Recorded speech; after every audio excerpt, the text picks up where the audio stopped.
I know it's a nice warm day out there, so I appreciate everybody making the effort to come out, and I'm excited to kind of cover this. So let me introduce myself, a little bit about myself before we get into the material.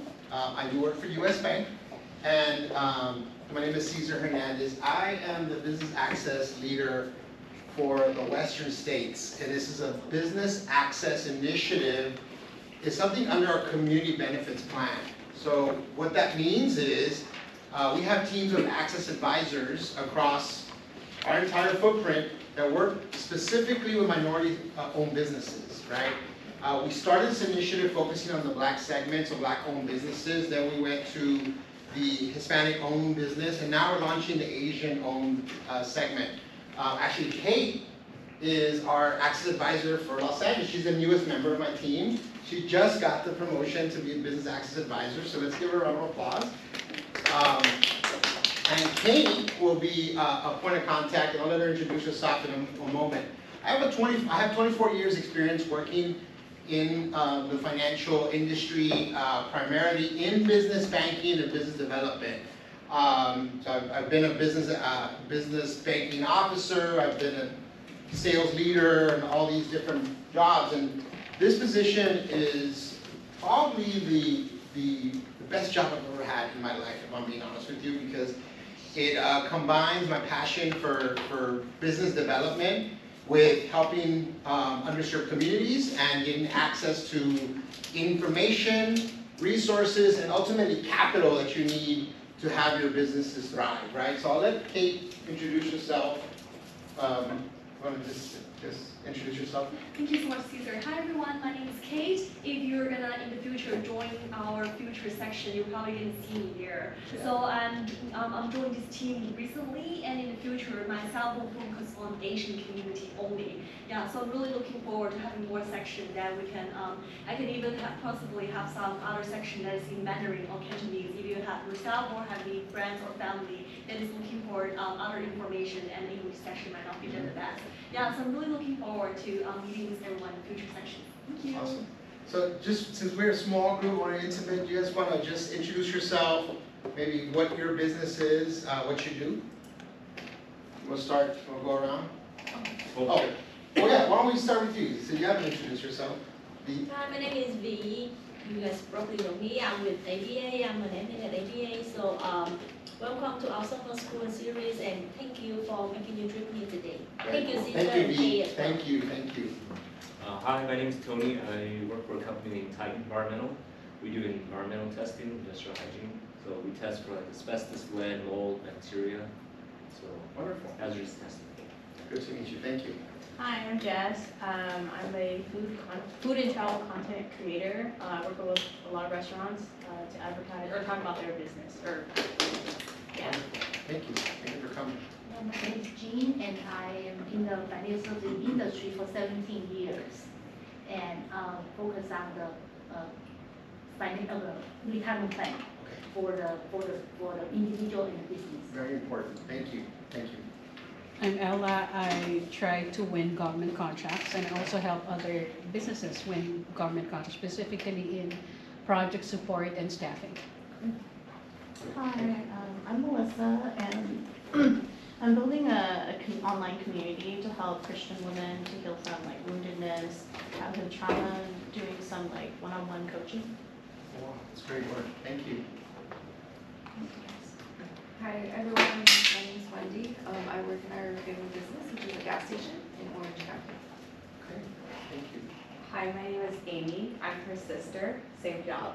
Awesome. You got the family business. Yes. Wonderful. So today we're gonna talk about overall credit and what the difference is between personal credit and business credit. So understanding the different types.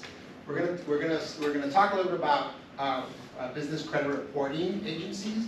You all are probably familiar with your personal credit reporting, right? And we'll touch on that a little bit, but primarily we'll talk a little bit about how the credit bureaus work for the business side of your credit report, okay?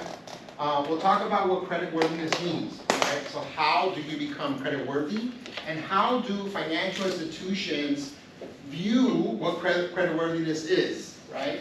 We'll also talk about the different options on business credit, so lending. Now, what you'll see is, although you see these beautiful brands of U.S. Bank, we're not going to talk about U.S. Bank products.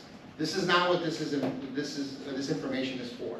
This is a very holistic view of what credit means to a small business owner, okay? Now, you see the agenda. Is there any topics that you thought of before you came here that you wish we covered today? And this would be a space for you guys to share. Anything that you said, I want to learn this today when I come to this seminar. If you think about it, if it comes to you, just raise your hand, and because I want to make sure that I'm covering the things that are kind of in your mind, hot topics that you've been thinking about. Okay. Now, so we will start by differentiating between the two different credit types. So let's explore how your personal credit impacts your business credit. Okay. So now, when you apply, first of all, has anybody applied for a business loan? I'll start with that. Okay. So when you apply for a business loan, oftentimes you're doing that when you're first starting your business or when you're looking to grow your business.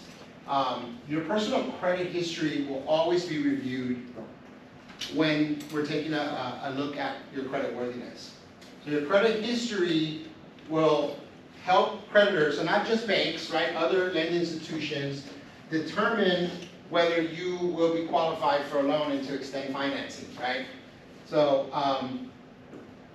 in order to effectively manage your debts, you need to obviously pay your personal debt in a timely manner and then build your credit history.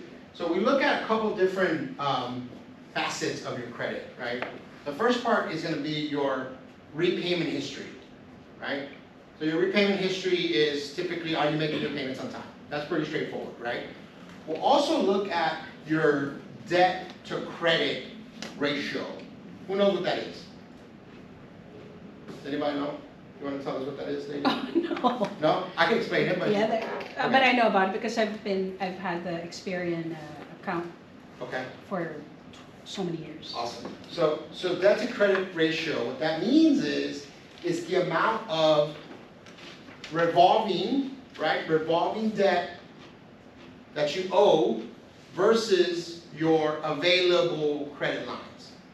So revolving means lines of credit that you can repay and revolve and reuse, right? So a credit card is a revolving credit line, right? A home equity line of credit is a revolving line. Do you guys think an auto loan is revolving? No, that was a trick question. So an auto loan would not be revolving. So think about revolving as when you pay something down, right? Is it available for you to reuse again, right? When you pay down an auto loan, typically you just pay it down. You can't reuse that balance that you pay down. You have to reapply, right? So we're looking at your payment history. We're looking at your revolving debt, right? And then we also look at what's called your debt capacity, which is the amount of credit that you can sustain on your credit report based off your income, right? So think about those three things. Are you making your payments on time? Are you managing it appropriately, right? Because you don't want to max out your credit cards and credit lines. And number three, do you have the income to repay this loan? Is it okay to ask during that? Yeah, please. Yeah, but if you never reported your income, how would that? The banks are going to ask. So this is why. Oh, when right? you have When you apply. so if it's not in my Experian, then that's why. Yeah, good question. So the banks are going to ask. This is why it's important that you manage all this appropriately, right? So your personal credit score is going to be key, specifically when you're starting your business, because it takes time to build your business credit, right? So in the beginning, if you look at this chart, it reflects the continuum of your credit scoring on the personal side, so the importance of your credit scoring. Do we have a pointer on this? I think so. Yeah. Can we take the Yeah, yeah. Did you guys get the guide? I should have probably asked. If, yeah, you can follow along on the guide. On the, should be on there. Oh, yes, Yeah. thank you. I should have probably said that. Sorry, that's my fault. So you can see this chart will outline the continuum of the importance of your personal credit, right, in relation to the importance of your business credit. So the top line kind of shows the age and growth of your business. So as you're an aspiring entrepreneur, an emerging business, you will need to rely heavily on your personal credit. So as your business is here, right, in the beginning stages, what's most important is going to be your personal credit, right? As your business grows, your business credit will become increasingly important. So as you're now emerging and you've been in business more than, let's say, 6 months, a year, and beyond, the banks and lending institutions will start factoring in your operations and your business. And I will talk a little bit about how that's reported. Because so much of business credit is not just the loans that you have, it's also how you pay your vendors and how you pay your suppliers and how you manage your taxes and your sales tax and all these things, right? So for your gas station owners, you know, you guys gotta report and pay sales taxes very often, or else you'll be in trouble. So, right, so that's all part of your business operation. And as your business is now matured, you're gonna at some point rely almost solely to your business operations, and your business credit will not be as accounted, although you always will, right, have to look at your personal credit and always maintain that. It won't be as heavily relied on as your business is mature. Does that make sense? Now, is it possible to get stuck on this middle one? If your business is good, but you never become ever larger, you know. So this is where that's a good question, because it's not about the size of your business, right? It's about the sophistication of your operation. You can have a gas station that does, let's say, I'm sorry, I'm going to use you guys as an example because, you know, you guys are in front of me. So you can do a gas station that does maybe several $1 million a year in revenue, or you can have like a small, let's say, food cart that does a couple $100,000 a year, right? But as your business grows, it's a sophistication of how you operate the business, right? So in the beginning, as you're learning, it's not as sophisticated, but whether you're making 200,000 or 2 million, how you manage your cash flow, how you manage your documentation, how you manage your taxes, all these things become important. And I'll illustrate why as we continue on the slides. But these are all great questions, thank you. So your personal, we'll talk about personal. Everyone knows kind of, everyone's heard FICO, right? FICO scoring, that's great. I won't spend a ton of time on it. But essentially that's what a FICO, what we look at initially when you're starting your business is your FICO. Typically anything at 600 and above is considered like fair. But I would argue to say 650, you want to be at like 650 and above, right? Most banks, traditional financial institutions, will look at credit in what would you say, Kate, like 650 would be kind of the baseline? I think below 650, you're running into some issues. If you're below 600, you're definitely into like the poor credit risk, right? So we look at FICO and the Vantage score, which is the two different ways that credit is reported. Now, one thing I will point out is many lenders will also create their own credit scoring. So it's internal algorithms that they use to determine credit. And let me explain that real briefly. So they'll use a combination of your personal credit file, and then now with AI and all these amazing technology, they'll pull information from the web, and they'll have an algorithm, very much like you have a Facebook, right? You have a Facebook algorithm where somehow it knows to send you videos of cats for some reason, right? Because they know you like cats. So the algorithm that a lot of lenders use picks up information of different trade lines and also public information, right? So like if you have delinquent taxes or all these things, it's all public information, right? Yeah, if you don't pay your sales tax or if you don't pay your income tax and you get a lien, guess what? That's not private information. It's public. Like people can look that up and say, Wendy owes us taxes. I know you don't, Wendy, but Wendy owes us taxes, right? So so it's all important to manage, right? So okay. So with that, I know this is going to be an exercise. If you guys can turn to page 7 of the guide. Yeah. When we apply credit card, will it increase our credit score or drop our credit score? Well, that's a good question. Now, just think about the example I gave on the revolving. So is a credit card revolving? Yes, it's revolving. It is, right? So typically what you want to do is remain in the 40% and under on your revolving debt. What that means is if you have $10,000 in available credit, typically you don't want to go more than $4,000 in debt at any given time, right? So if you owe, let's say $10,000 and your available credit is only $15,000, right? Now you're above 40. So in this case, applying for a credit card and having an additional credit line may help you because that lowers your debt to credit ratio, right? But if you owe $5,000, you have $50,000 available credit, and you apply for another one, it may not help you because you're already very low on your debt capacity, and every time you have an inquiry, it actually lowers your credit score, right? So you gotta kind of think about that because 30% of your credit report is your debt to credit ratio. So that's a huge chunk of your credit report, okay? All right, so turn to page 7 in your handouts, and let's answer these questions. And I'll give you guys just a couple minutes just for the sake of time. Do we have pens in case you guys don't have pens?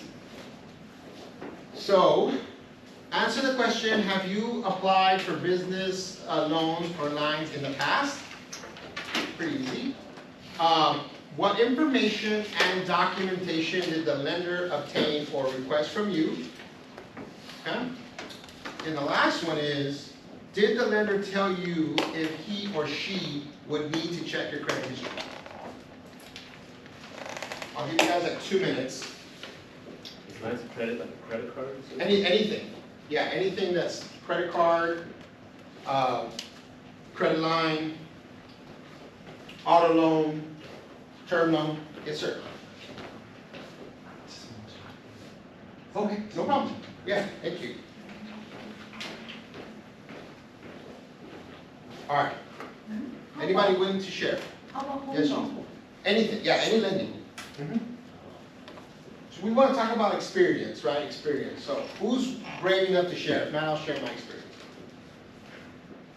Anybody willing to share? Who's applied for lending in the past on your business side? Nobody? Got a credit card for business. Okay, that's yeah. So let's talk about that. So what information did they ask you when you applied for that? Honestly, I don't remember. That's the thing. Probably 2 years of history or something. Okay, Yeah. that sounds about right. So have you been in business 2 years, right? That's typically they'll ask you. Okay. Have you been in business? That's, for most banks, that's kind of the baseline for lending. It's about 2 years in business. Why do you guys think they want you to be 2 years in business? Just livability. Perfect. Yeah. The majority of businesses that fail within that 1 year to 1.5 years. Why do you guys think that happens? Why do you think majority of businesses that fail in after that first year? Insufficient funds? Boom. That's it. They have insufficient capital. And that could be through personal savings or lending.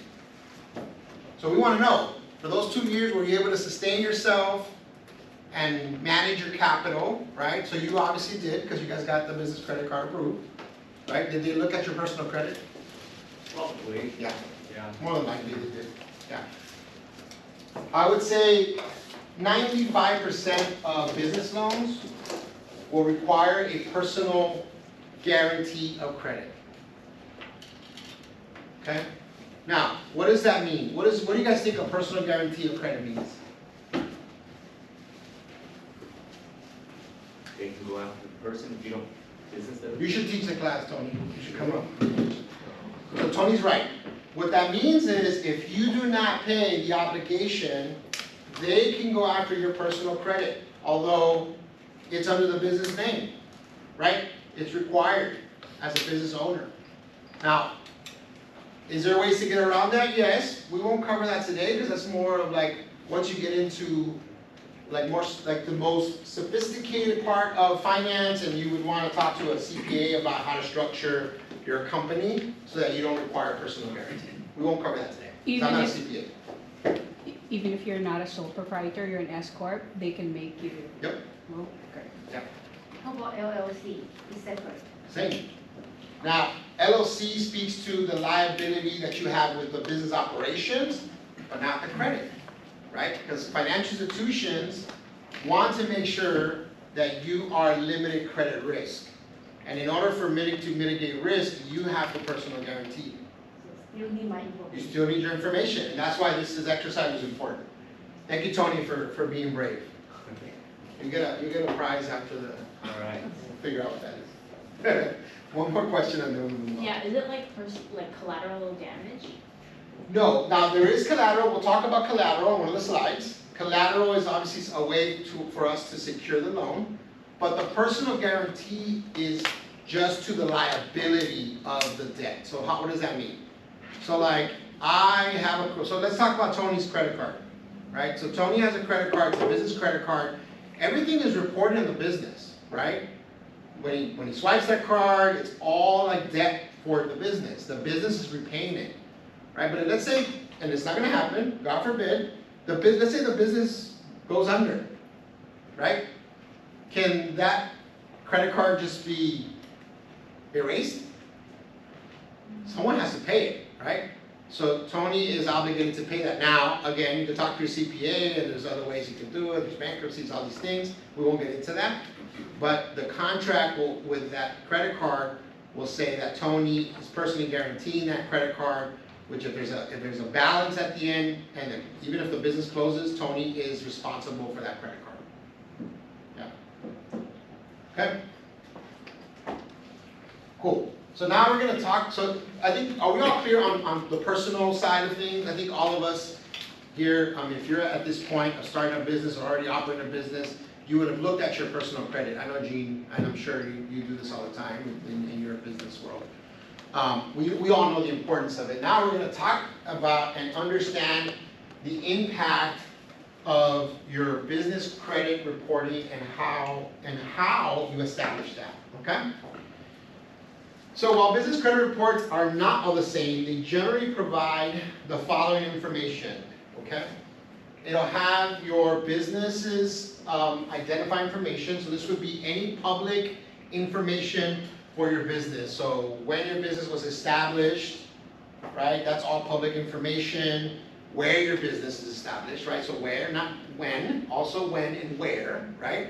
Are you a California corporation, are you a Nevada corporation, how long have you operated, right? Typically, how many employees you have, all of this stuff is public information. But also, if you've paid your taxes on time, if you have any liens, right? If you have any judgments against your business, all of that is public information, right? We'll also look at your business credit history. We talked about that, business background, and public record information. So all of these things, it's a little bit broader than just your personal credit file. Because with your personal credit file, if you have a lien on your taxes, it doesn't show up on your personal credit file, right? If you have a unpaid, like, let's say unpaid sales tax, it doesn't show up on your personal credit, right? So this is the difference between your personal credit report and your business credit report. On your personal credit report, you're going to see your personal information, your credit history, any inquiries, and then public records typically is going to be like bankruptcies and judgments against you personally. that'll show up on your personal credit. Okay? All right, so let's go into detail on business credit reports. I'll stand over here because I can't read that way, but so this list here includes some examples of what a business credit report will have. So unlike personal credit reports, it may look a little different, but it kind of contains very similar information. But some of the information on business credit reporting will vary from report to report. Okay? So here are some of the things that will identify. So business identifying information is how your business is identified in the world. Let's just put it that way, right?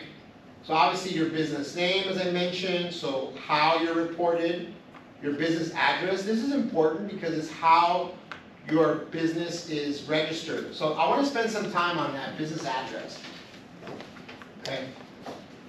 Just because you guys are at the gas station fascinates me, right? So like, do you think when you, well, you guys probably know this, so I'll ask the group.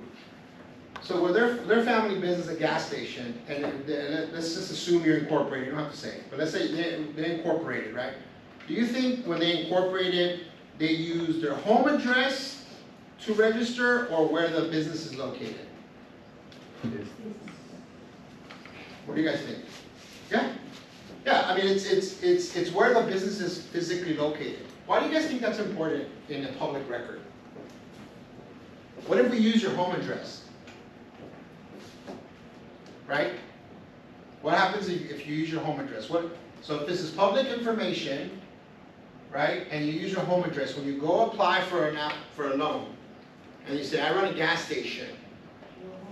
Hey, but it's registered to your home, right? So now what happens? Yes, you have to explain, but now they got to go back and ask you more questions, and now you got to clarify, right? Because I'll tell you, most folks that are approving loans, they look at that, right?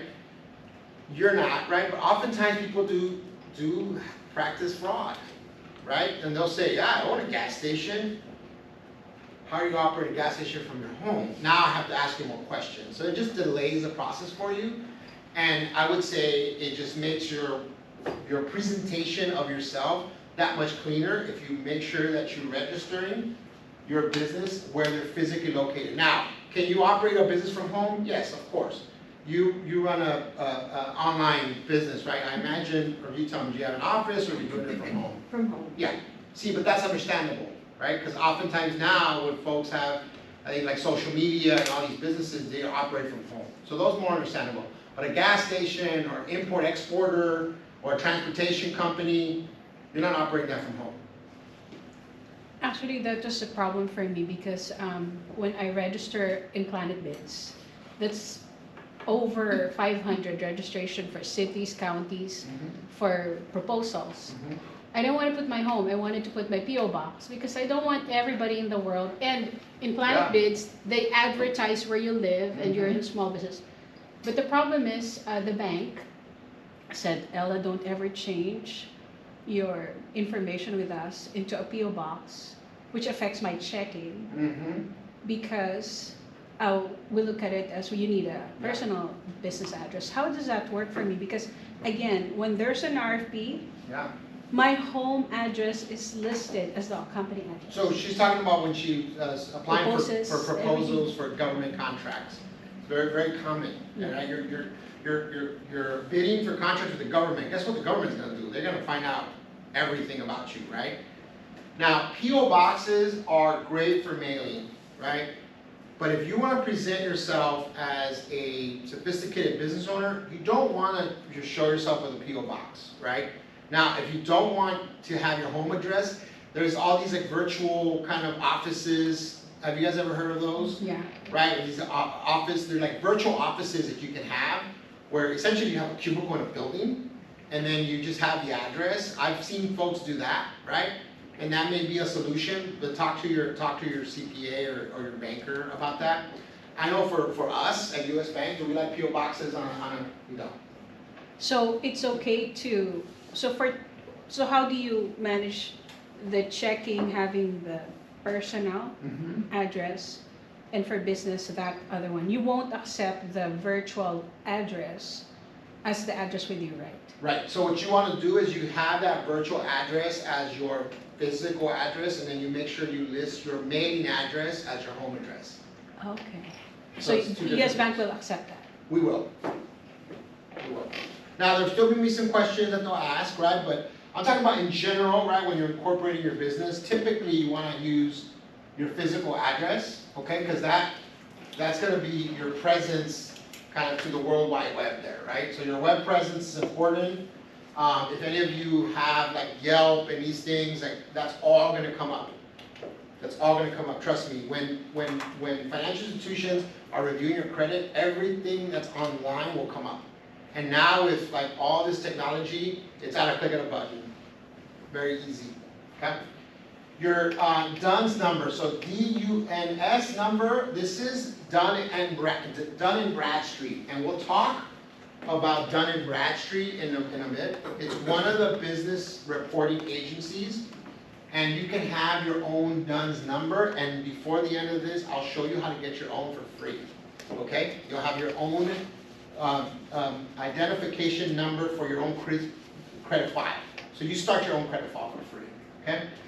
And then your industry classification code, which is your NAICS number. So again, NAICS code. It's a 6-digit code that's assigned to your business industry type, right?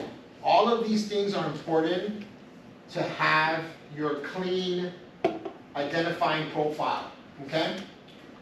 We'll have your business credit history, that it's the companies that have granted you credit. So granted you credit. So here's what we'll talk about.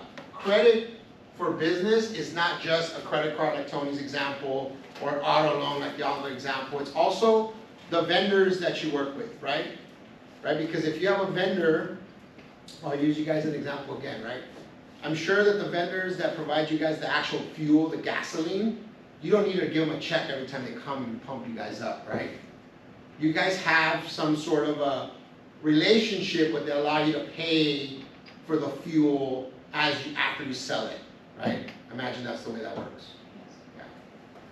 Yeah, so like for instance, I have customers that I've worked with that operate like 7-Eleven, right? And they have an agreement with the franchise of 7-Eleven, where they don't have to pay, all the stuff that's inside of 7-Eleven, they don't have to pay for it up front.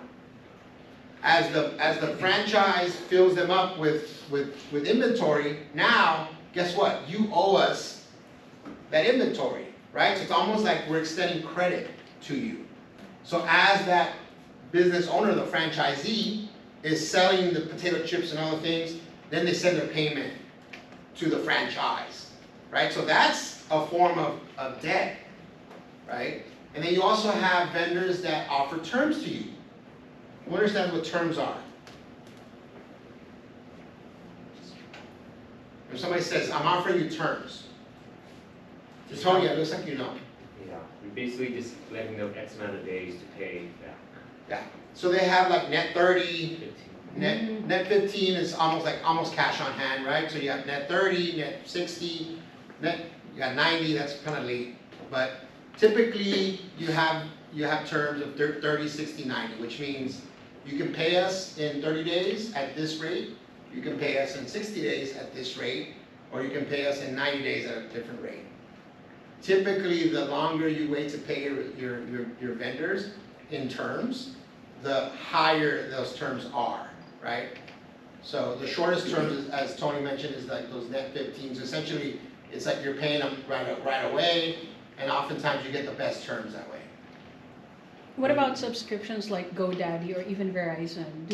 Are they included in that? Yeah, Okay. they can also report. That's great. Yeah, so any kind of relationship like that, they will report. As long as you have your DUNS number, it'll report to Dun & Bradstreet.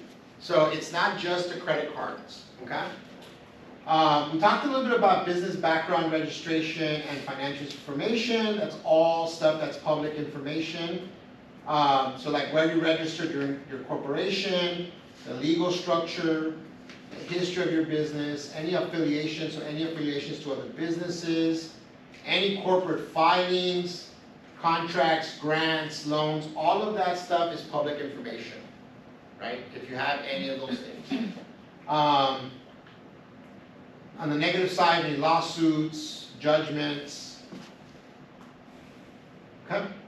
Any questions? So this is pretty much all the stuff that we'll compile to make up your business credit report. Okay? Did I miss anything? No? Questions on this? I know it's a lot of information, but. All right, so these are the major players in business reporting. So I mentioned Dun & Bradstreet. They're actually the main player in the business credit game. So it's the Dun & Bradstreet, or DNB. I'm gonna start saying DNB. So DNB, they focus on how your business interacts with vendors and suppliers. So they create their own algorithm, right, with all these vendors and suppliers that you work with. And typically those vendor suppliers will report to Dun & Bradstreet, and they have something called the Paydex score, which I'll go into detail on. The Paydex score will essentially give us an idea of your level of risk that you present to financial institutions, okay? Equifax, just similar to your personal Equifax, there is a business Equifax, and they focus on how your business has managed business lines of credit and loans. So this one on Equifax specifically will look at any debt payments to loans or lines. We talked about credit cards, we talked about lines of credit, auto loans, term loans, home loans, if your business owns, real estate, all of that will show up on Equifax. And then Experian for Business, they essentially do a combination of both. So they focus on the credit information for lenders and for vendors, right? So it's almost like a blend of Dun & Bradstreet, Equifax into one. Now, what credit reporting agency each bank or financial institution is using, it's honestly by choice of that institution. I'll tell you what we use. We use Dun & Bradstreet, we use Equifax, and we use Experian. We pull them all. And most traditional banks will do the same. You run one customer with all three? Yep. Yeah, it's one file. It all comes back in one. Okay? And other banks may not, but I happen to know that most traditional banks will do the same. We're talking the B of A's, Chase, Wells Fargo, US Bank, Citibank, they'll do the same. There's non-traditional lenders, which I'm going to talk about in a bit, that may not be pulling that credit report, okay? So because some of you are starting new business, you're like, well, you talked about, Cesar, you talked about 2 years in business, you talked about all this credit history, all these things. I'm just starting, right? Well, there's solutions for folks that are starting too, and we'll cover that in a bit, okay? I'm covering a lot, so let me know if you have any questions, okay? All right. So other credit reporting agencies that are not as popular but are still used are PayNet. It's a proprietary database of small business leases, loans, and lines of credit, and it sells the information to banks and non-banks. So you can get a free copy of that.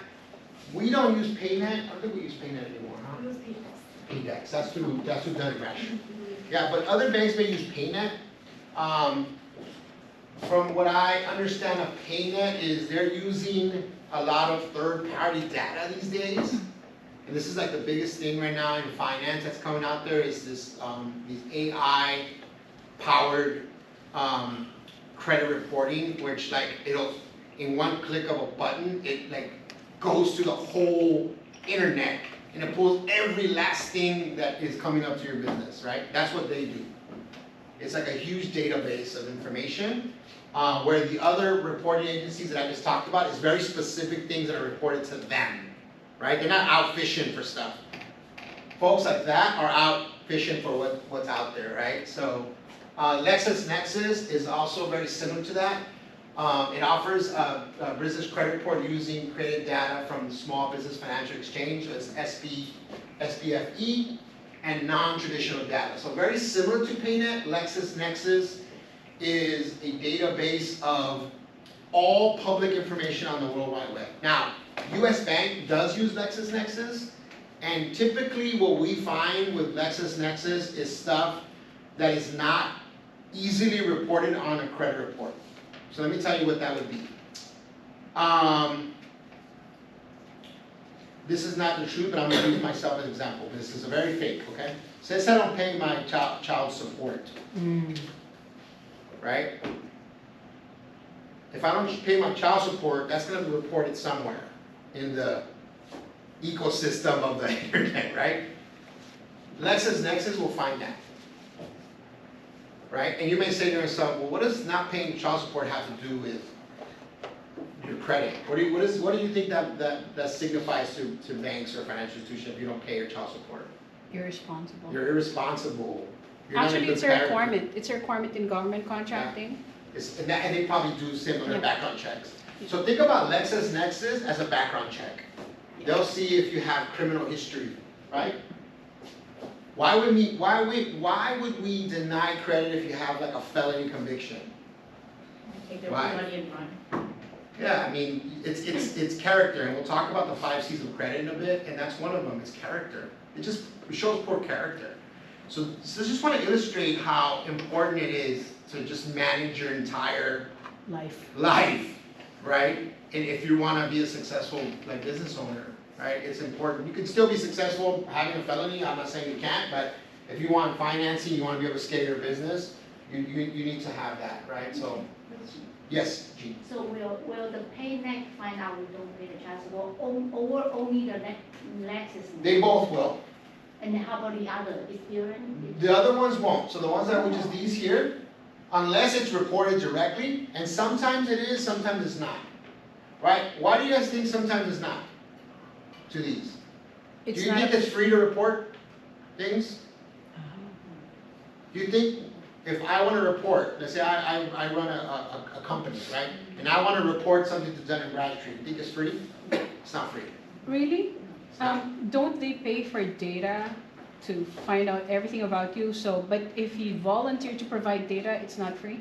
So remember, these Equifax, Experian, they're private companies, right? So they're in the business of making money too, right? So if US Bank wants to report to Equifax, we need to have a service with them, and we don't pay per, right? It's typically we have a service with them where we pay, right? So we pay to have this our file reported to them. Providing.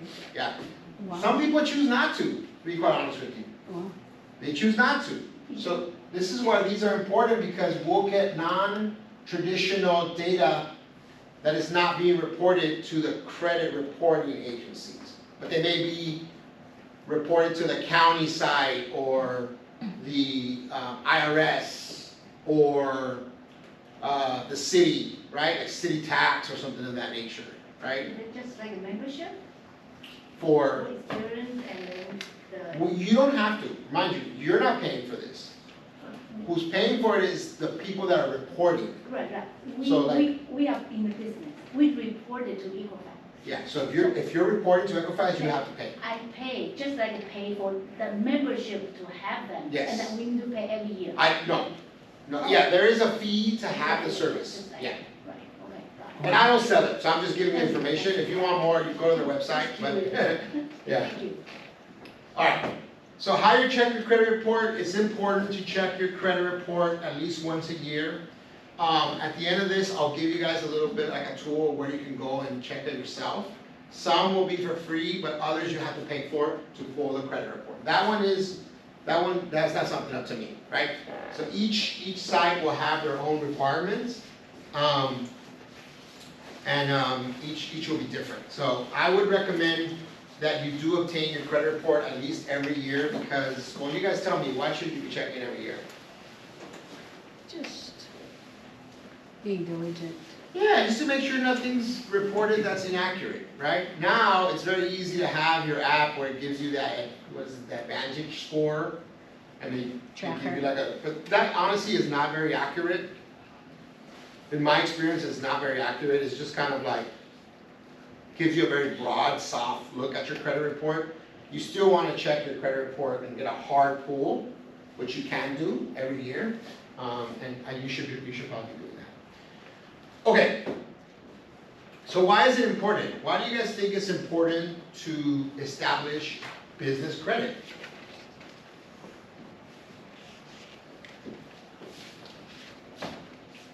Answers are there. So, for lenders, it helps determine whether you're going to be approved and also the terms of your financing. What are terms of your financing?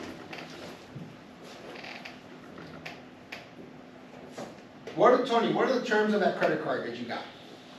Probably like first year 0%, and then after that it's like 19 point something Yeah. APR. Yeah, so that's what the terms are, right? The terms is, what is the cost of it, right? And then in addition, what is my repayment terms, right? So typically with a credit card, you gotta pay a certain percentage of the balance every month, or you get charged, the finance charge, right? Auto loan, what would be the terms of auto loan? Your monthly payment, right? And the amount of months that you're paying back, the interest rate for that, right? So that's the terms. Now, why am I talking about that? Because your credit reporting or your credit scoring for your business will determine those terms. Most lending institutions that lend to business, they have something called risk-based pricing, right? Now they don't say that to you, right, when you come in. It's like, well, we're gonna give you risk-based pricing. They're not gonna say that, but it's an underwriting term, right? So when they are looking at your credit worthiness, and if you present a little bit higher risk, your terms, right? Your terms may be slightly not as favorable as it would be if you had low risk. Does that make sense? Okay. Does that mean you get a higher interest rate? Yes. Exactly. Suppliers and shipping companies, they decide whether they want to grant you a deferral of payment. So the terms that we talked about, right? If you don't have credit, you may not be able to get the gas for your gas station. Yeah. And then if you don't have gas for a gas station, can you operate a gas station? Probably not, right? So like if you're looking to get a government contract, right? They'll also look at that as well. Okay? So procurement officers. Procurement officers are folks that evaluate your ability to execute a government contract. And those are huge, right? But again, credit, if you're not there. Insurance companies, right? If you have poor credit, the insurance companies may give you a higher what is it called, terms for your payments. Just present more a risk, okay? All right. So, having strong personal business credit can support the growth of your business. On this model here, talks about kind of what accessing financing can help you with, right? So this is kind of what we're talking about here. Like we're looking at like an operating cycle for business, right? So if you have the right financing available, you're able to acquire or manufacture inventory. In the gas station, it's the gasoline. In a restaurant, it's like the food and the drinks and all the things, right? In a convenience store, it's all the goods that you're selling. You need money to pay for all that. And unless you want to use all of your cash, guess what? You need some financing, whether that's through the vendor, whether that's through the bank, right? Or whether that's through some sort of agreement for terms of payment. It's all the same. It's financing, right? That allows you to purchase inventory and manufacture inventory. So now, it also allows you to purchase equipment and materials. Equipment can be vehicles, right? It could be tools. A plumber needs tools to do their trade, right? Construction workers, they need tools. What you guys do, I'm sure you guys do like surveying and stuff. There's all these fancy tools that are not cheap, right? If you don't have the money for that, can you do your trade, right? So either you pay it out of pocket or you have something to finance that, right? And then, so once you're buying inventory, you're selling, you have the equipment for your trade, now you're making money, and now you have to manage your capital, which means you gotta pay back your loans, right? So that's kind of like an operating cycles. That's what you would call like an operating cycle, right?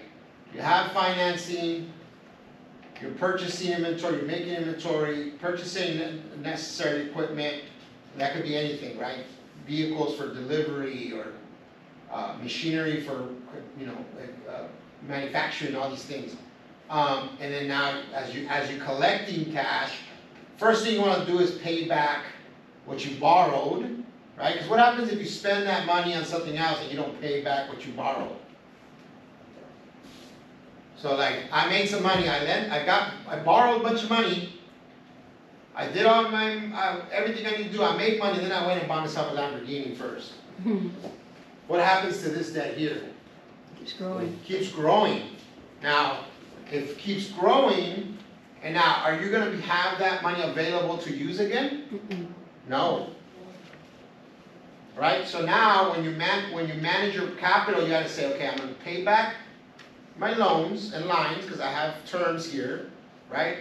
Then, if I have excess cash, I have to determine whether I'm going to reinvest it in the business, right? Or do I take it out as a gain for myself, right? Typically, when you're starting a business, you probably don't take a gain for yourself in the first couple of years, to be honest with you. And that's why a lot of businesses fail. We talked about that at the beginning, right? I don't know when you'll be able to answer it, maybe the whole thing is Yeah. about this. I've managed 3 businesses before, and the same thing. When we needed the money, banks wouldn't lend.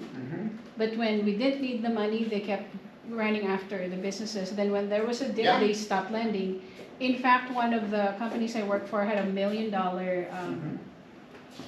line of credit. Then one day the owner woke up and it was $150,000 just when she needed it. Yeah. So, and you're right. So this whole conversation is about that, right? It's about preparing yourself. And the reason I talked about failing businesses in the beginning is not because I wanted to be negative and say businesses are gonna fail, right? It's because in my experience, I've been doing this 24 years, the reason people fail is because they don't plan, right? So planning means what? You gotta think ahead, right? Contingencies. Right? So if I wanna go to Italy in December, right? Am I going to wait to come up with the money to go to Italy in November? Would that be smart? Probably not. I should probably have savings or other source of financing to make sure I'm gonna pay that trip and then I can pay that back before I even go. That's kind of the way I would do it, right? So for business, if you wait till you need that money, right? Think about that. If you wait to apply for a loan when you need the money tomorrow, do you think you're gonna be in a better position than if you would apply when you didn't need it? Think about that. But how would they, it's uncanny because 15 years the business was going like crazy. Then the year that she was down, 1 million became 150,000 overnight. Yeah, because that signifies what in that business? It's government contracting too. Yeah, it signifies that there's something changed in that business and now their repayment source is not there, right? So this is why it's important, I would tell folks all the time, like, apply for loans and lines when you don't need it. You have to plan, right? Because you may say, well, I'm paying everything with my cash right now, but if you want to grow, right? If you want to grow, right? Think about that. You gotta have it. If you want to grow and scale your business, you have to. I use Amy and Wendy's example. If they wanna continue selling gasoline, could you imagine if they only used their cash to buy gasoline? They'd run out of gasoline, and I'm sure you guys got money, but you guys cannot. It's not sustainable. You have to have a plan. You have to have available financing or some other sources. Now, you may be able to run it with your own cash. Some businesses do, But I guarantee you it's not new businesses. You know, it's businesses that maybe been around 25 years, 30 years, and they've got it dialed in. But if you've been in business a couple years and you want to continue growing and scaling your business, you need to plan ahead. And that's just where you have to like anticipate what those needs are going to be. And oftentimes, people don't do that. So we're going to talk about how to establish business credit, and we're good. So, EIN. Who knows what an EIN number is?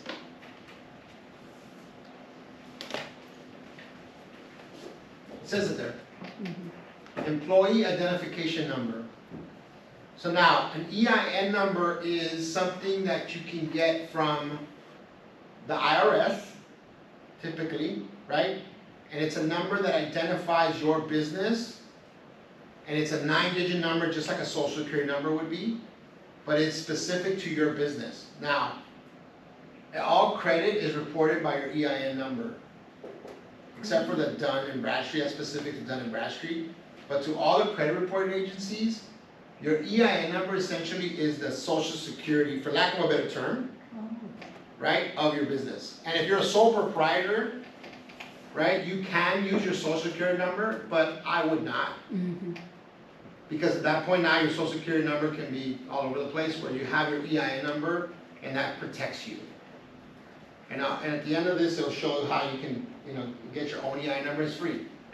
It's free. There's services out there that charge people to get EIN numbers, but you can do it for free. Okay? So business credit report. Typically, when you apply for a credit product with a bank, that automatically generates you a business credit report. But if you want to generate your own business credit report before you apply, you can do that. I'm going to give you guys the link to the Dun & Bradstreet credit reporting, where you can get your number, right, and that actually generates a credit report for you. Okay? So it's important to have that. So like I said, I mentioned business lenders reporting to your credit information. So most lenders will, I would say 99% of lenders will report, and suppliers typically will report. You can also self-report financial and credit data as feasible on these websites that we talked about. There is ways that you can self-report as well, okay? And like I said, I'll give you guys the links to all that you can do that, okay? Okay, so here are some best practices. Let's go to, in this section, let's see. Let's go to page 14 of the handout. Let's get there. And we'll go real quick on these, 2 minutes. This is just like a little bit of recap of what we just talked about.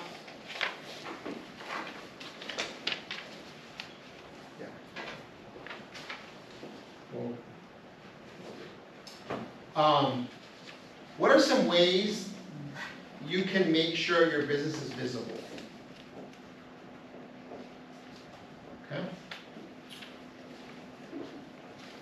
The next one. Just like a recap. We'll go to that one real quick, just so we can kind of go through it together. What do you guys think? Some ways that you can make your business visible. And what I mean by visible there is like visible online, visible to lenders, right? We talked a little bit about some of these things. Do banks require that you have a website? No, but that's one way to do it. If you have a website, that's good, right? Remember we just talked about EIN number. You apply for EIN number, that makes you visible, right? Because now you have your own tax reporting number for your business. The Dun & Bradstreet number, that keeps you visible. Having your legal address, right? Correct, like your physical address, makes you visible. But essentially your digital presence will also make you visible, right? So we talked about your own website, having a Yelp account, having a social media even gives you some viability these days, because all of that is there. So all of that is important. Okay, it gives you presence out there. How do you maintain good relationship with suppliers and vendors? What do you guys think? Pay them on time. Yeah, pay them on time, easy. Okay. How do you? Why do you need to monitor your personal and business credit? This one's easy. What do you guys think? Just verify. Yeah, it's important because if there's any errors, right, you want to get those corrected, because I mean this is how they're going to determine, right?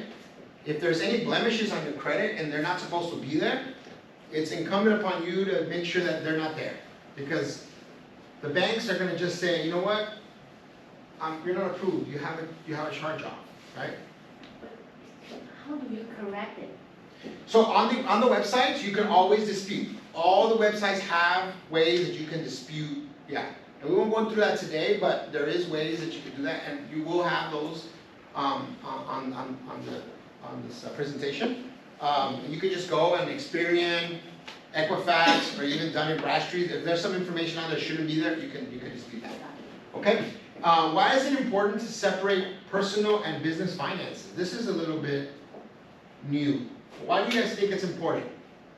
So that you're not liable? Risk. Good. Risk management. Risk, right? You don't want your personal finances commingle with your business, because obviously it puts your personal finance at risk. You got to pay for your mortgage first, right?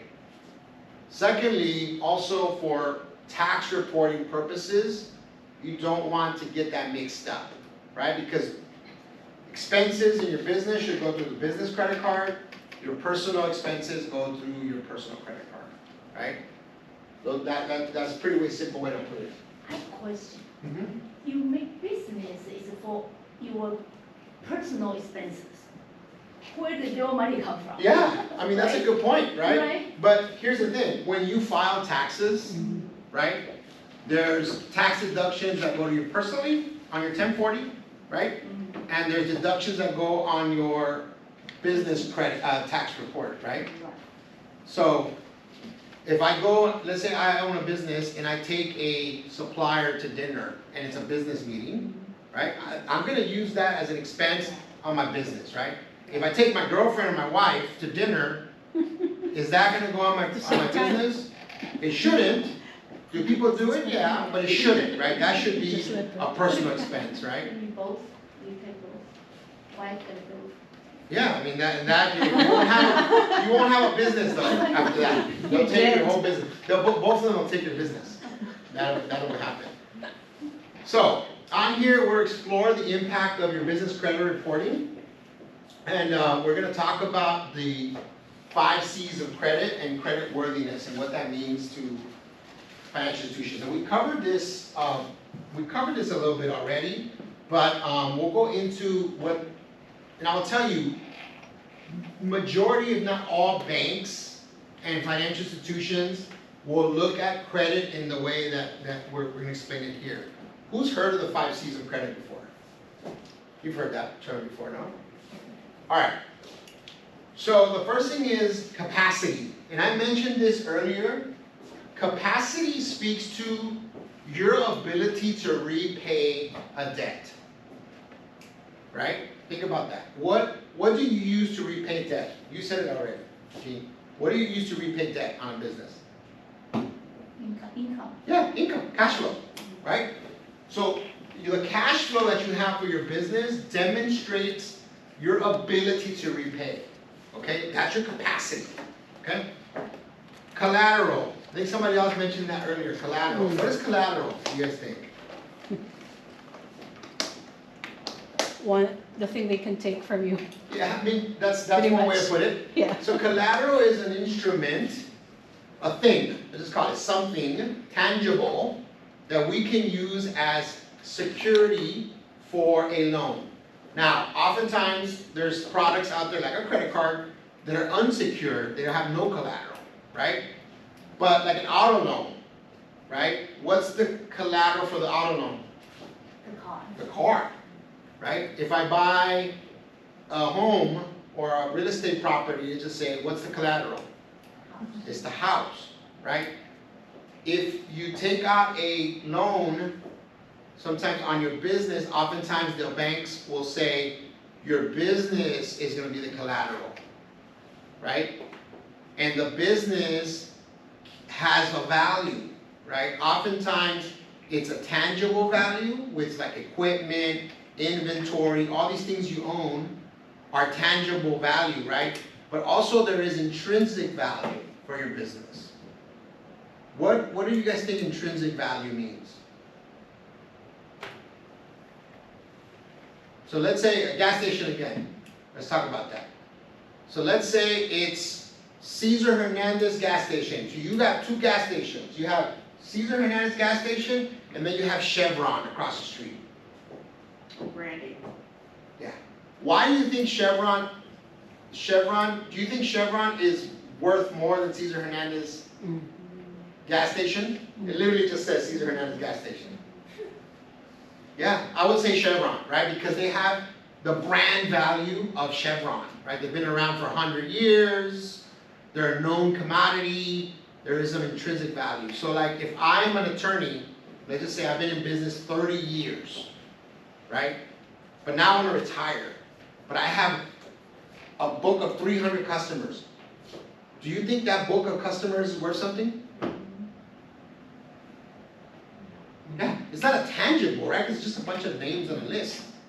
But it's that value that is not tangible, it's intrinsic, right? There's a value for that. Does that make sense? How do you determine that?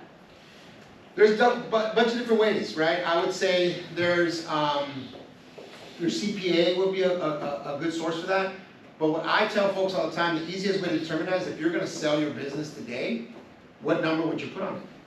Because you know what sweat you put into it, you know what time you put into it. So what you will sell that business for is what your value would be. But if you want a more details of that, you would want to talk to a CPA, and they'll be able to do that for you. It's like maybe they do like forensic accounting and all these things, but we won't talk about that today. Credit history. That one just refers to the performance of your overall credit history as a business owner. That one's pretty straightforward, right? How you manage your credit. That's your credit history. Your next thing is conditions. So it involves conditions are a variety of different things. So lady, you talked about that business owner that went from $1 million line of credit to 150, right? The reason that happens is because conditions change in their business, right? Some conditions are things that you can manage, and some conditions are external, right? If it's a government contract, maybe the government ended the contract. That's not their fault, but it did happen, right? It's a condition. Maybe the market has changed, right? Maybe now gas prices are so high that people aren't driving as much, and now your gas sales go down, right? These are all conditions of, some things are managed conditions, some are not, right? Lastly is your character. So it refers to the qualitative measures such as how you pay your vendors, your reputation in your business, you know, all the things that we talked about that are public information, right? That speaks to your character. We talked about that person that has the felony conviction, or the person that's not paying their child support, right? You think, well, maybe they have a fantastic business idea, but if they're not managing their life in a high moral character, you know, that can affect them overall, right? And all of these go into the decision making of a loan. It's not just the credit history. So my people come to me and say, well, I have a 750 FICO. You should lend me whatever I want, right? But if you're not paying your taxes on time, if you have a lien, right? If you have a business lien because you're not paying your sales tax, if you're not paying your child support, if you got all these felony convictions, you're showing that you're not you have poor character, and that might affect you on there. Okay? So that's the 5 C's of credit. We talked about non-traditional data. So non-traditional data may include payment transactions through payment processing, intermediary shipping volume, e-commerce trade, merchant account transaction, most business lending in the United States today rely on non-traditional credit underwriting. So as technology evolves, right, and I said this earlier with AI and all these things that are coming out, more non-traditional data is being used to determine creditworthiness. Actually, the 5 C's I've heard years ago. Did you make adjustments due to COVID? Because you know how. Yeah. Yeah, I mean, all of that was taken into account, right? As I mentioned, COVID was a condition, right? So, did credit get affected because of COVID? Yes, right? So we make adjustments to underwriting based on the condition. But I'll tell you what that would sound like, right? Well, 2021, I was recovering from COVID. That's why you see a dip in sales, right? But now we're in 2022, and you saw another dip in sales. Should I still be attributing that to COVID? Yeah, I mean, in the industry where I was at, yeah. Yeah. Because it's construction management. In some, yes. But I would argue in most cases, right? No. Right? By 2022, like most businesses, in my experience, were already kind of coming out of the COVID. So like, if you still had a dip in revenue from 2021 to 2022, then you should have made an adjustment. Because government contracting, Yeah. even now, they have not released the same amount of RFPs. Yeah. They have released historically, not even close, Yeah. because a lot of how do you call this, boomers have quit, especially during COVID, and so there's no leadership in a lot of them. So there's not a lot of RFPs out, even in. That might be very specific to your industry, right? But I would say in majority of Retail. industries, I would say anything tied to like hospitality, restaurants, and all these They're things, they okay. pivoted. I'll give you a perfect example. In my neighborhood where I live, there was this really good Chinese restaurant that it was a great sit-down place. We used to go pre-COVID. It was a fantastic place to go sit down. Post-COVID, they almost exclusively only focus on takeout. They shrank their operations, And they're right? And they better off. focus more on selling outside of their footprint, right? And these people are booming. Their business is booming because they pivoted, right?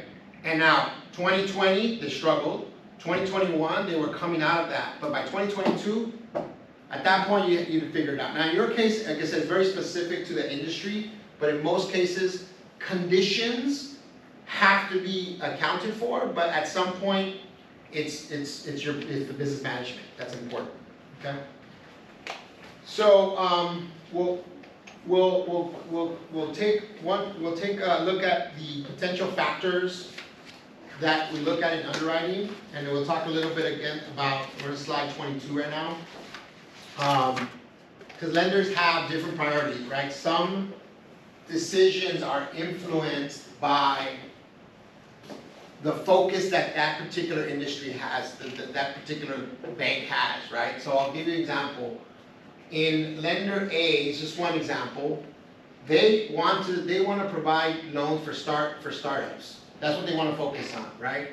So they will consider all the 5 C's of credit, but they will emphasize your personal credit and collateral. So in this case, they say, you know, we're okay giving you a loan if you're starting up a business from zero, but we're gonna look at every single aspect of the 5 C's, and we're gonna look at your personal credit. So you have to be almost spotless on your personal credit. Now, lender B, they're providing working capital. They also will consider all 5 C's of credit to some degree, but they're gonna emphasize your business credit and non-traditional credit data. So the difference here is they're gonna focus more on the operation of your business, right? Where here, they're saying, as long as you are of high credit standing and good moral character, we're gonna provide you the financing, okay? Well, lender B might say, let's say you have some blemishes on your personal side, but if your operation of your business is sophisticated and you are, you know, your business credit is all on where it's supposed to be, we will lend you money there. So just kind of contrasting the differences between what one lender will look at versus another lender, okay? The factors that impact business credit score is very much like your personal. So how long you've been in business, your payment history, your credit mix. That's one thing that I will point out is your credit mix. So credit mix would sound like, if I have 5 accounts on my credit, right? And all of them are credit lines, credit cards, right? But Kate has 2 credit cards, she has a mortgage loan, and she has an auto loan and then a student loan. Who has a better mix of credit? Kate. Kate. That just shows that you are managing your credit appropriately, you're diversifying the way you're managing your credit.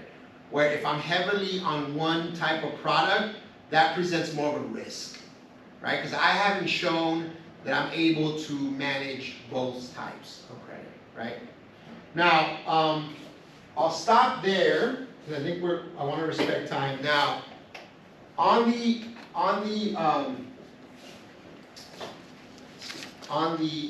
trying to get to the. Here, I'm going to give you guys.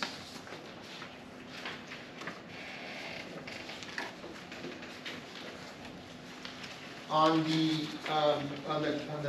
participant guide, it's the last page of your participant guide. You can see a checklist to better assess your business credit potential.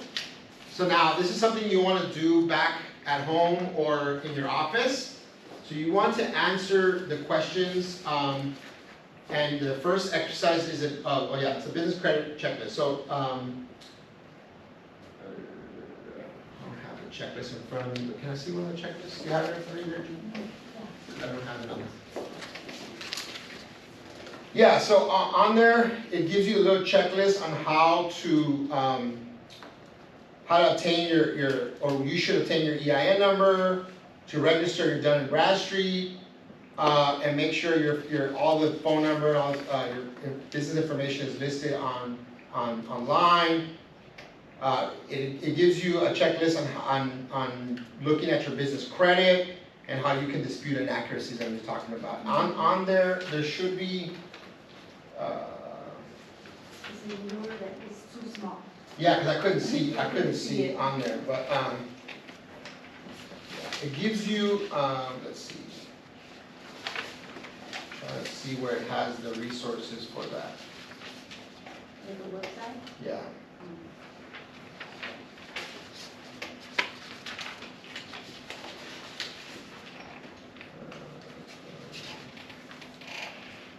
Oh, here it is. Yeah, so on here it gives you. It's not on there. I thought it was on there already. So this is what I'll do.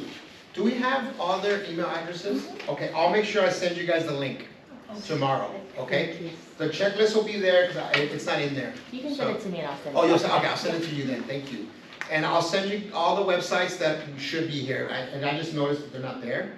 And then, so it'll be the websites that you can access to check not only your EIN number, but your Dun & Bradstreet, and then to check your credit report, okay, on the business side, okay? And then we can apply for free. Yes, Okay. yes. Now, if you guys got, in the beginning, our information, there has my email address, so if you just have a question, feel free to send me an email. It's just like my name, Cesar.Hernandez@usbank.com, and then we have Wexy.Wu@USBank, that's for